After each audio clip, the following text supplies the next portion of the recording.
In the last few weeks, we've seen headlines about assaults and even questionable behavior from our own government officials.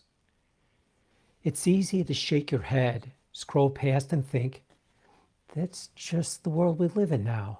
But today, I want to suggest something that's different, something that's so simple it almost feels too small.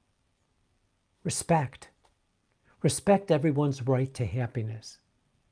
When I was in nursing school, I had a professor who used to say, no matter how sick, angry, or difficult a person is, they all want the same thing, to feel safe, respected, and valued. I'll never forget a patient that I had early in my career. He was frustrated, he was yelling at everybody, and he was making our job so much more difficult. Most of the staff kept their distance, but when I finally sat down beside him and I asked him, what would help you feel better right now? He paused. He took a breath and he said, I just want to go home and have a normal dinner with my family. That moment struck me. His anger wasn't about us, it was about his lost right to happiness. Now, zoom out for a moment. Aren't we all like that person sometime? We lash out because life feels unfair. You see leaders who disappoint you, or you feel your happiness is just slipping away. Every single person has a right to happiness.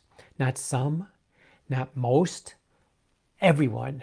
That right just doesn't disappear when you're angry, when you disagree, or even when you're in a position of power. Think of a Little League game. The kids are out there and they're playing their little hearts out, and one kid strikes out.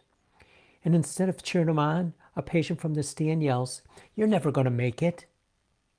Imagine the look on that child's face. Now compare that to another family who shouts, just shake it off. You get that next pitch. Same situation, two very different choices. Which parent protected that child's right to happiness?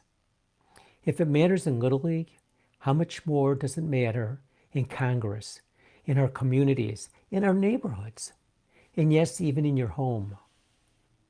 You expect your leaders to set an example, but too often they model conflict instead of compassion. They forget that behind every policy is a person, and behind every vote is a voice hoping for a better life. If government officials can forget, so can you. And that's why the respect doesn't just fall on them, it also falls on all of us. So here's my challenge to you. The next time you feel frustrated rising, just pause, take a breath, and just ask yourself, how can I honor this person's right to happiness? It could mean listening more than talking. It could mean offering a smile instead of a sharp word. It could mean voting, not just for policies, but for the people whose policies fit with yours. This pause may feel slow and small, but the more you repeat them, it becomes your culture. If you remember my patient, the man who just wanted dinner with his family, in that moment, I couldn't give him his dinner, but I could give him respect.